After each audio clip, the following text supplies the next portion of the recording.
Hello दोस्तों, मैं दिलकुश मीना और आपके इस यूट्यूब चैनल पर आप सभी लोगों का स्वागत है। आज का जो अपना टॉपिक होगा वह टॉपिक होगा जॉन टेलर थ्योरम। ये थ्योरम बहुत ही इंपॉर्टेंट है और कंपटीशन के हिसाब से भी ये थ्योरम बहुत ही इंपॉर्टेंट है। ठीक है, बीएससी थर्ड ईयर की जो अपनी इनऑर्गेनिक केमिस्ट्री है उसमें ये टॉपिक है जॉन टेलर थ्योरम। बार बार एग्जाम में ये क्वेश्चन पूछा जाता है और ये जो थ्योरम है ये बहुत ही कॉम्प्लिकेटेड है। तो आज के वीडियो में बहुत ही सरल और शानदार तरीके से हम इस थ्योरम को समझने वाले हैं। ठीक है, तो चलो वीडियो स्टार्ट करते हैं। ध्यान से समझना एक एक स्टेप को।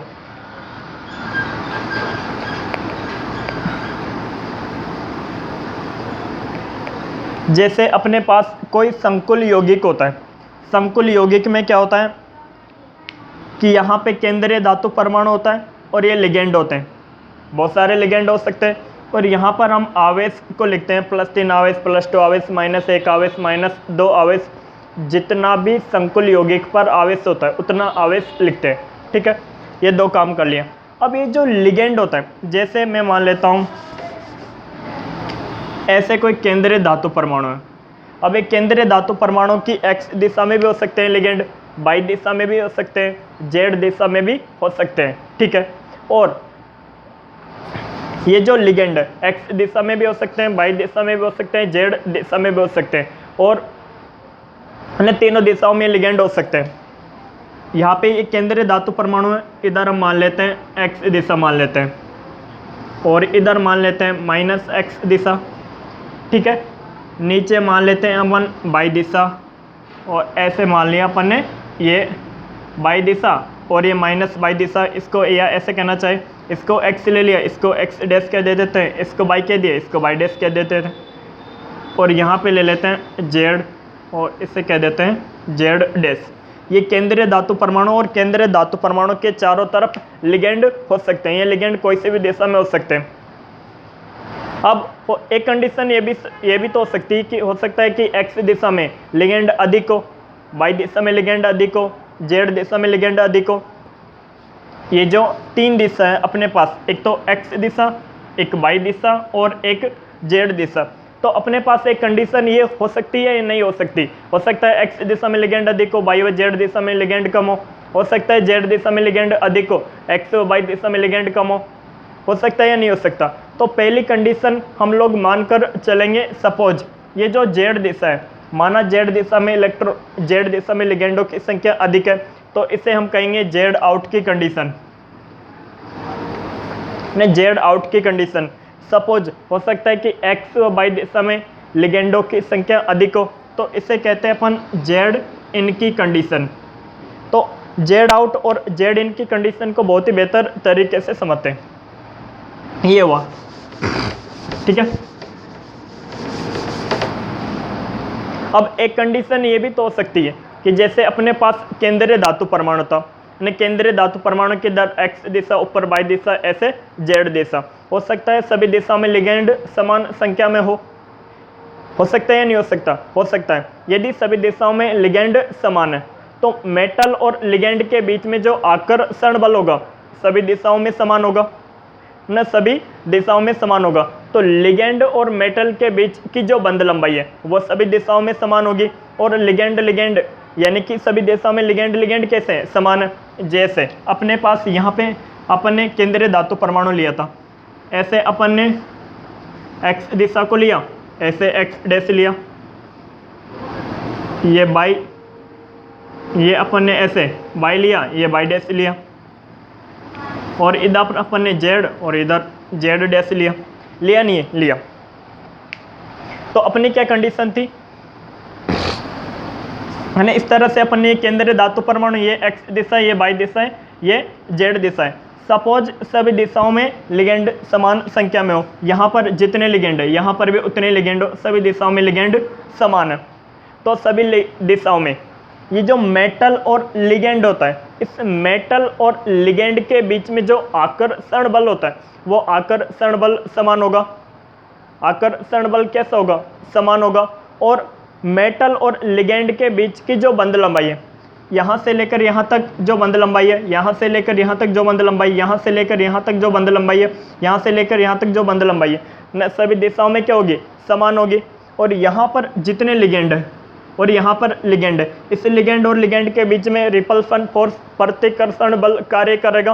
तो ये प्रतिकर्षण बल, यहाँ पर जितना प्रतिकर्षण बल कार्य कर रहा है यहाँ पर भी उतना ही प्रतिकर्षण बल कार्य करेगा, है ना, उतना ही प्रतिकर्षण बल कार्य करेगा। और सभी दिशाओं में जो लिगेंड है, इन लिगेंडों के जो ऑर्बिटल है, कक्षक है, उन कक्षकों की ऊर्जा भी कैसी होगी, समान होगी।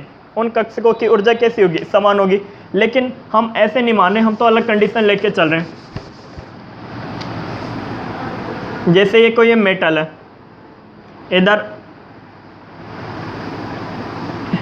ये x दिशा ले लेता हूँ, ये x डैश दिशा है, और ये z ले लेता हूँ, ये z डैश दिशा है, इधर मैं y दिशा ले लेता हूँ और इधर ये y डैश दिशा है। मैं पहली कंडीशन ये लेकर चल रहा हूँ कि सपोज z दिशा में इलेक्ट्रॉन घनत्व अधिक हो। मेरा कहना यह है कि z दिशा में लिगेंड अधिक संख्या में हो, इधर लिगेंडों की संख्या और नीचे, एक तो ऐसे, एक तो इस दिशा में और एक इस दिशा में लिगेंड अधिक संख्या में हो न। लिगेंड कैसे हो, अधिक संख्या में हो, तो z दिशा में इलेक्ट्रॉन घनत्व अधिक होगा। z दिशा में क्या है, लिगेंडों की संख्या अधिक है, तो z दिशा में इलेक्ट्रॉन घनत्व कैसा होगा, अधिक होगा। z दिशा में इलेक्ट्रॉन घनत्व अधिक होगा। और जो धातु और लिगेंड होता है उनके बीच में जो आकर्षण बल होता है, क्या, आकर्षण बल, वो क्या होगा, हो जाएगा, कम हो जाएगा। धातु और लिगेंड के बीच आकर्षण बल कैसा हो जाएगा, कम हो जाएगा, ठीक है।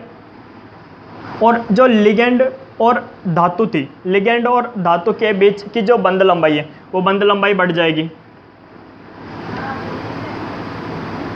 बंध लंबाई क्या हो जाएगी, बढ़ जाएगी। और लिगेंड के बीच में जो प्रतिकर्षण बल कार्य करता है उसका मान कम हो जाएगा।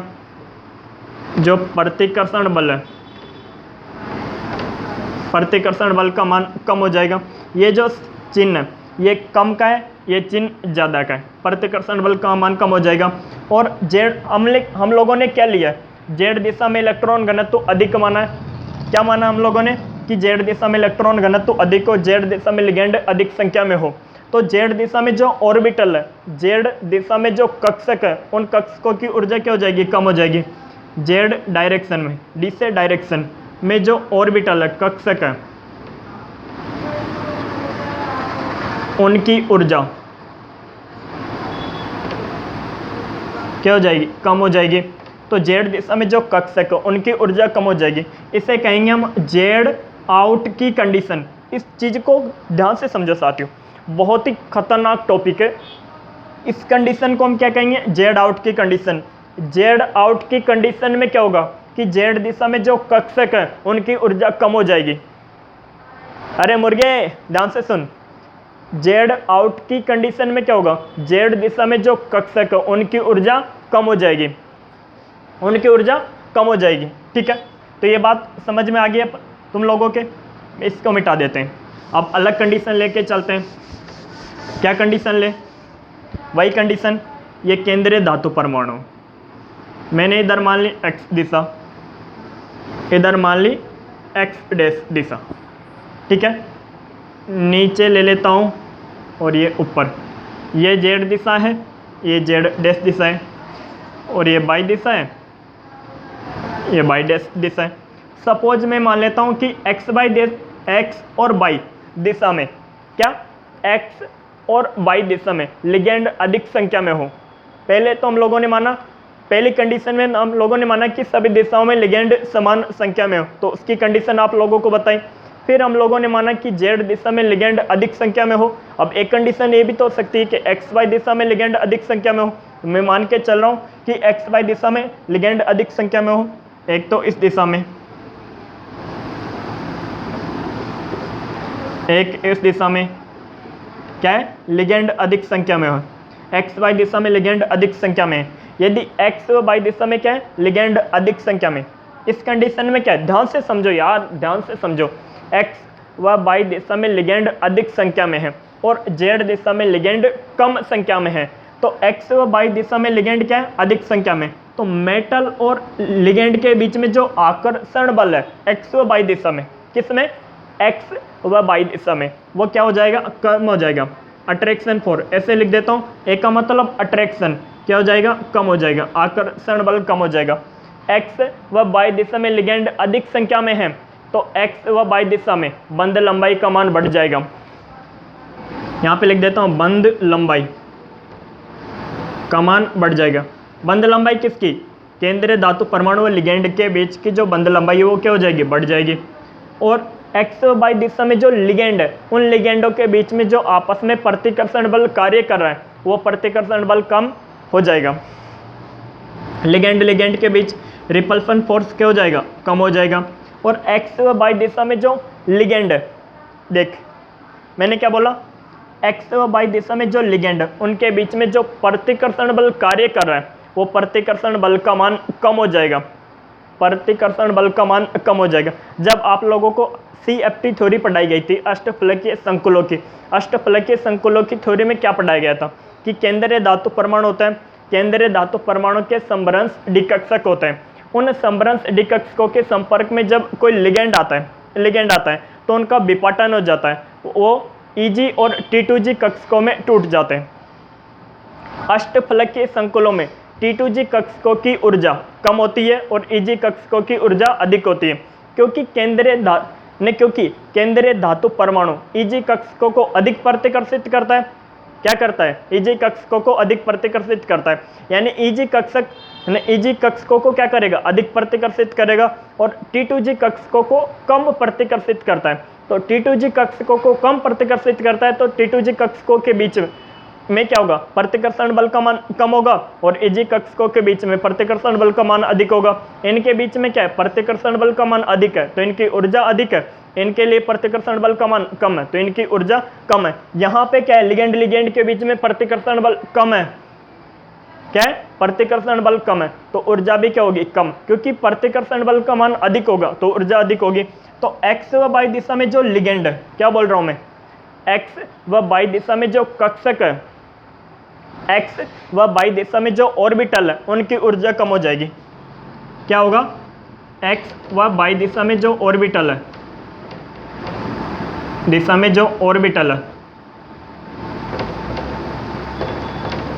उनकी एनर्जी क्या हो जाएगी, कम। ए का मतलब एनर्जी ने कम हो जाएगी, क्या हो जाएगी, एनर्जी कम हो जाएगी। तो ये बात आप लोगों को समझ में आई।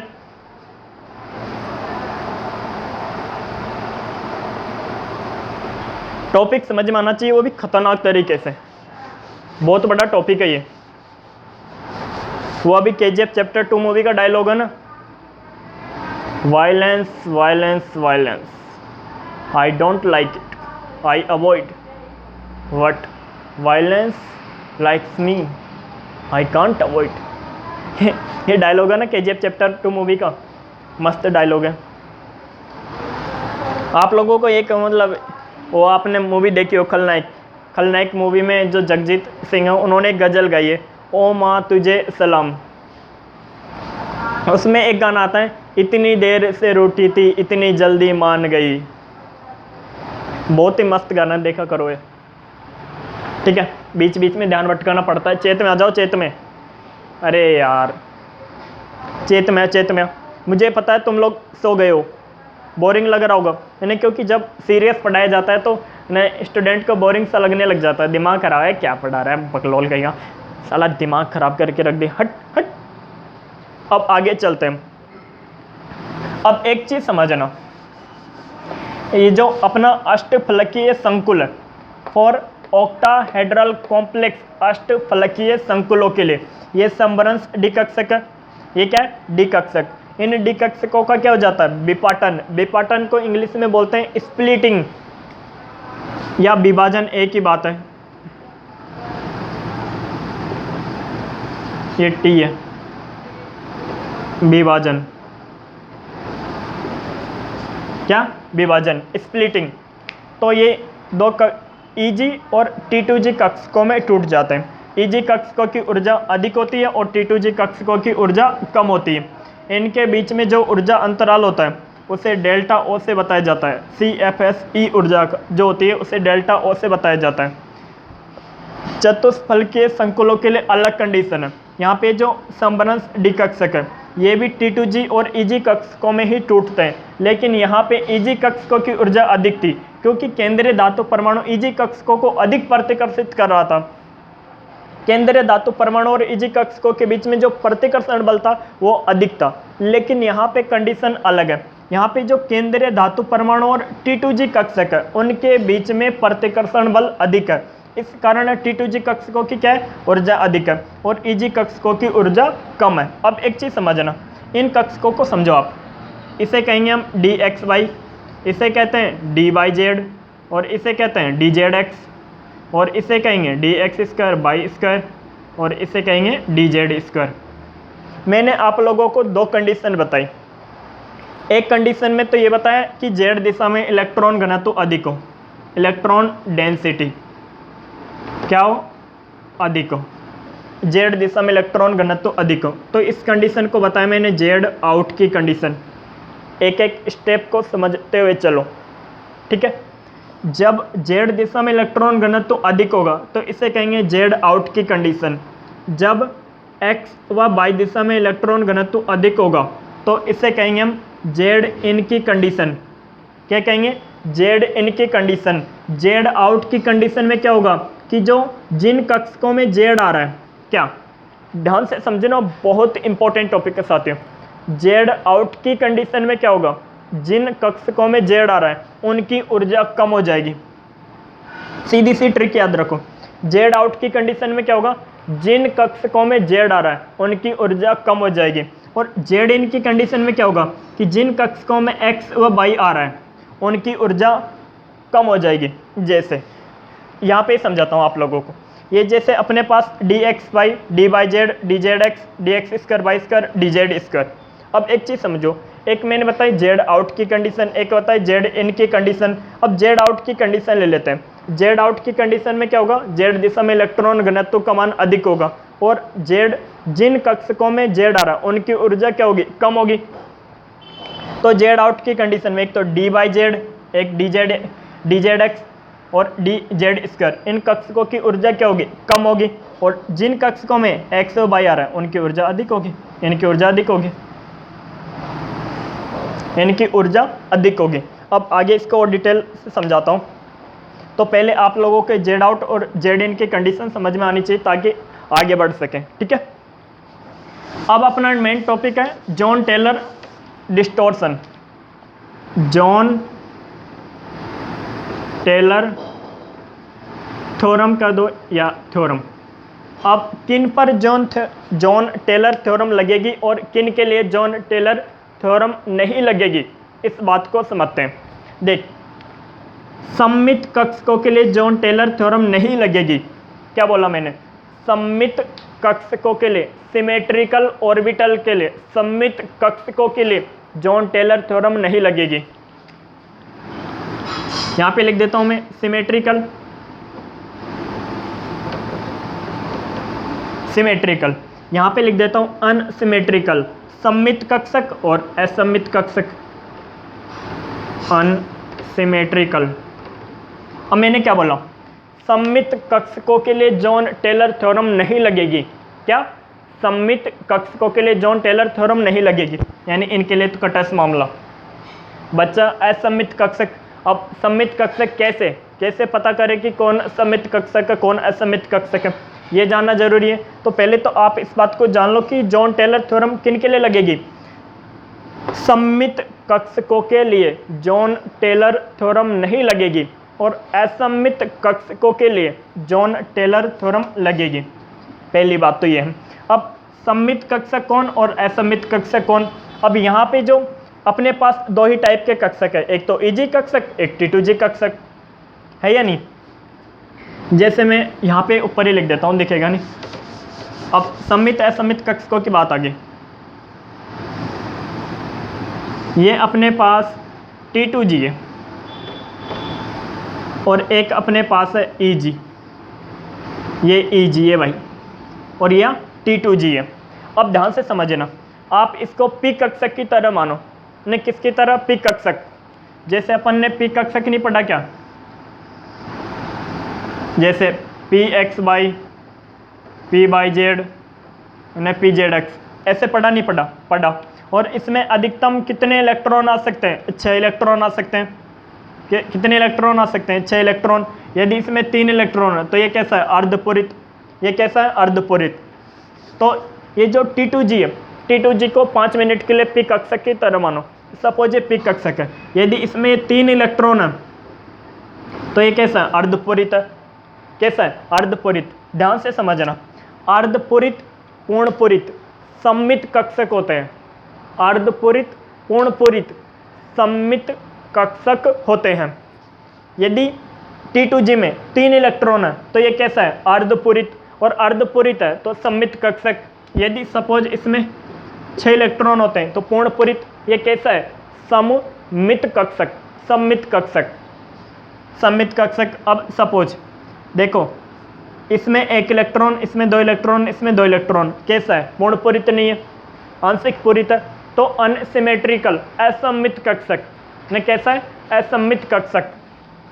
असममित कक्षक।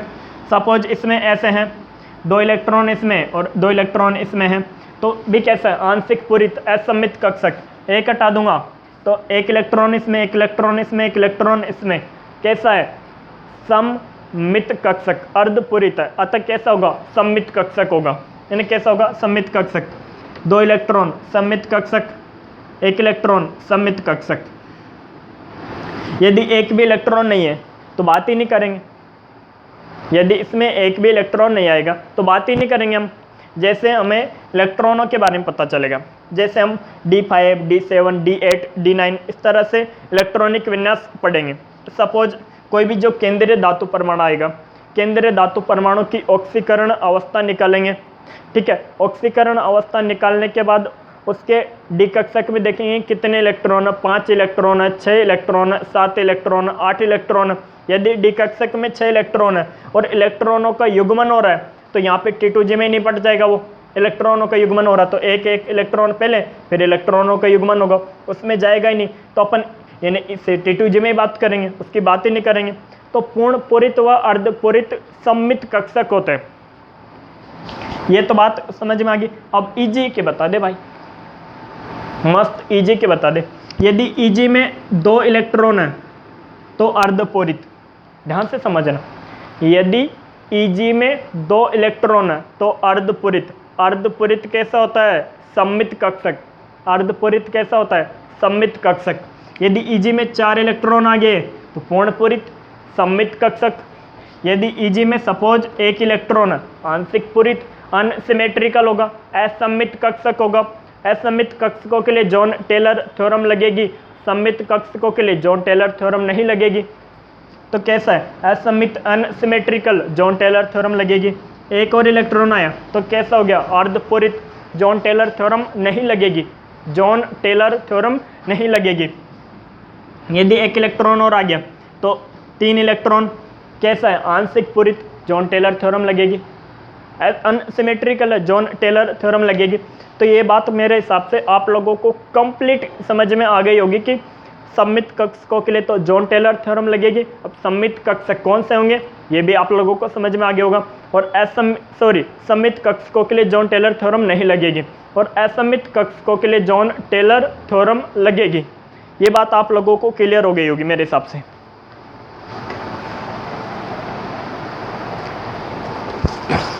भाई साहब यार, आप लोगों को पढ़ाते पढ़ाते है ना गला ही सूखने लग गया।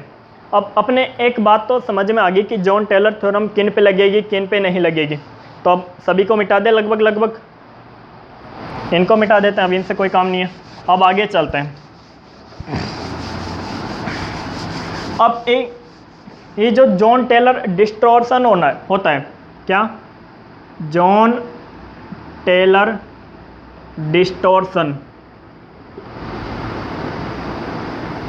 डिस्टॉर्शन ये 2 टाइप का होता है।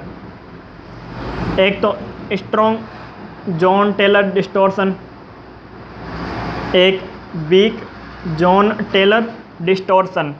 जॉन टेलर डिस्टॉर्शन 2 प्रकार का, एक तो स्ट्रॉन्ग जॉन टेलर डिस्टॉर्शन, एक वीक जॉन टेलर डिस्टॉर्शन। अब एक बात बताओ मुझे साथियों, जो अष्टफलकीय संकुल होता है,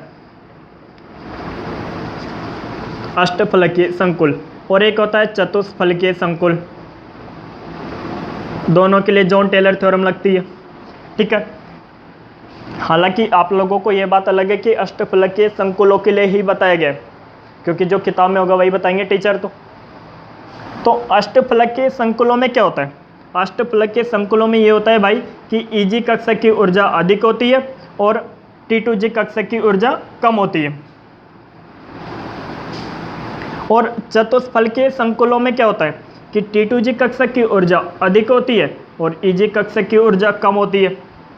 ये बात आप लोग अच्छी तरीके से जानते हो, आपसे ज़्यादा बेहतर इस बात को कोई जान ही नहीं सकता कि अष्टफलकीय संकुलों में EG कक्षा की ऊर्जा अधिक होती है, T2G कक्षा की ऊर्जा कम होती है। और चतुष्फलकीय संकुलों में T2G कक्षा की ऊर्जा अधिक होती है क्योंकि धातु और लिगेंड के बीच में प्रतिकर्षण बल अधिक होता है और EG कक्षा की ऊर्जा कम होती है।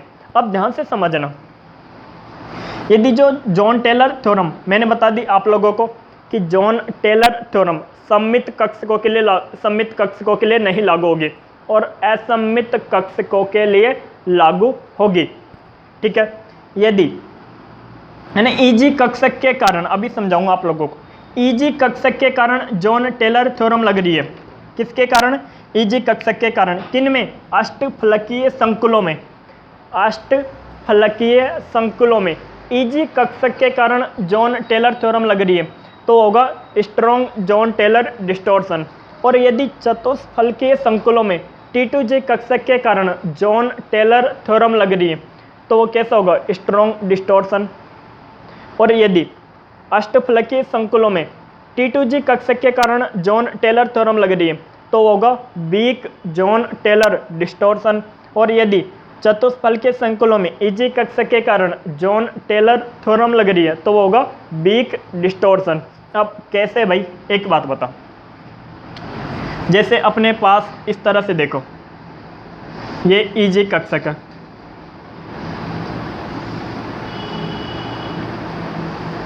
ठीक है, ये EG कक्षक और एक T2G कक्षक। T2G कक्षक ना, सपोज T2G कक्षक में कितने इलेक्ट्रॉन है? 2 इलेक्ट्रॉन है और EG कक्षक में एक भी इलेक्ट्रॉन नहीं है। तो ये कैसा है? T2G कक्षक अर्धपूरित नहीं है। T2G कक्षक में 2 इलेक्ट्रॉन है, कैसा है? आंशिक पूरित। और EG कक्षक में एक भी इलेक्ट्रॉन नहीं है तो EG कक्षक की तो बात ही नहीं करेंगे। अब T2G कक्षक कैसा है? आंशिक पूरित। कैसा है? आंशिक पूरित। अतः T2G कक्षक के कारण जॉन टेलर थ्योरम लगेगी, जॉन टेलर थ्योरम लगेगी। लेकिन एक बात बता, ये वीक जॉन टेलर डिस्टॉर्शन है या स्ट्रॉन्ग जॉन टेलर डिस्टॉर्शन है? अब एक बात बता, अष्टफलकीय संकुलों में EG कक्षक की ऊर्जा अधिक होती है और T2G कक्षक की ऊर्जा कम होती है। लेकिन ये जो T2G कक्षक के कारण जॉन टेलर थ्योरम लग रही है, इसके कारण अष्टफलकीय संकुलों में, तो वीक जॉन टेलर डिस्टॉर्शन होगा। एक बार और समझाता हूँ, समझने की कोशिश करना। ये अपने पास T2G कक्षक है, ये पूर्ण पूरित है, ये ऐसे आ गया और इसमें एक इलेक्ट्रॉन आ गया। इसमें क्या आ गया? एक इलेक्ट्रॉन आ गया EG कक्षक में। ये जो अपने पास T2G है ये कैसा है? पूर्ण पूरित। पूर्ण पूरित कैसा होता है? सममित। तो इसके कारण तो जॉन टेलर थ्योरम नहीं लगेगी। अब बात करें EG की, EG में क्या है? एक इलेक्ट्रॉन है, आंशिक पूरित है। कैसा है? आंशिक पूरित। अष्टफलकीय संकुल के लिए बात करें, अब ये कैसा है? EG आंशिक पूरित, जॉन टेलर थ्योरम लगेगी। लेकिन किस कक्षक के कारण लग रही है? EG कक्षक के कारण जॉन टेलर थ्योरम लग रही है और अष्टफलकीय संकुल है और EG कक्षक के कारण जॉन टेलर थ्योरम लग रही है तो स्ट्रॉन्ग जॉन टेलर डिस्टॉर्शन होगा। नहीं बात आई समझ में? तो एक और एग्जांपल से समझते हैं, समझ में खतरनाक आएगा। एक एक बात को समझते हुए चलो।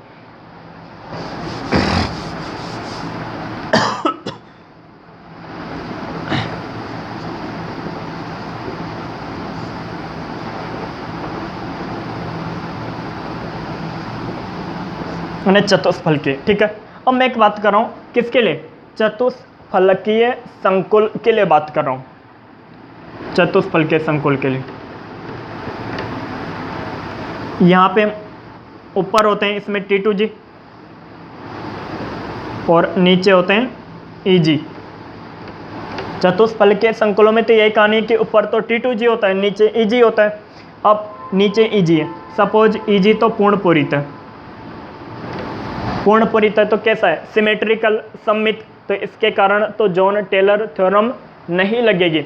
और T2G कक्षक में सपोज 2 इलेक्ट्रॉन है, तो भाई साहब T2G कक्षक में 2 इलेक्ट्रॉन आंशिक पूरित है, आंशिक पूरित है तो जॉन टेलर थ्योरम लगेगी, आंशिक पूरित है तो जॉन टेलर थ्योरम लगेगी। क्या लगेगी, जॉन टेलर थ्योरम। अब मैंने क्या पहले क्या बता दिया कि चतुष्फल के संकुलों में बात कर रहे हैं। अब चतुष्फल के संकुलों में EG कक्षक के कारण तो जॉन टेलर थ्योरम नहीं लग रही, क्योंकि ये तो पूर्ण पूरित है, और T2G कक्षक आंशिक पूरित है, इसके कारण जॉन टेलर थ्योरम लग रही है। तो अब एक बात बताओ, चतुष्फल के संकुलों में यदि T2G कक्षक के कारण जॉन टेलर थ्योरम लगे तो वो कैसा होगा, स्ट्रॉन्ग जॉन टेलर डिस्टॉर्शन होगा। आप लोगों के खतरनाक समझ में आ गया होगा मेरे हिसाब से।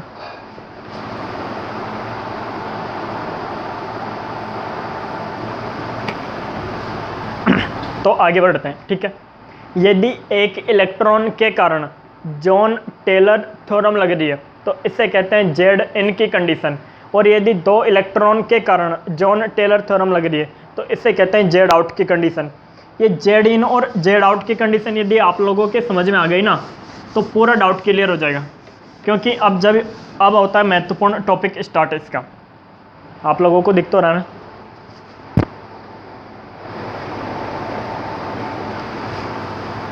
ने क्या बोला मैंने, जेड इन और जेड आउट की कंडीशन क्या है, एक चीज समझो। एक कंडीशन मैंने अभी बताई जेड इन की, और एक कंडीशन बताई जेड आउट की। यदि आप लोगों को ये समझ में आ गई तो जॉन टेलर थ्योरम आपके लिए बच्ची है, खेलती हुई बच्ची है, ले दूध ही पी ले बेटा, दूध ही पी ले, ऐसे। यदि एक इलेक्ट्रॉन के कारण जॉन टेलर थ्योरम लग रही है तो इसे कहेंगे जेड इन की कंडीशन। यदि 2 इलेक्ट्रॉन के कारण जॉन टेलर थ्योरम लग रही है तो इसे कहेंगे जेड आउट की कंडीशन। समझाता हूँ, जैसे T2G कक्षकों के लिए, ये किसके लिए बात कर रहा हूँ मैं, T2G कक्षकों में, किसमें, T2G कक्षकों में, EG कक्षक में अलग बात है।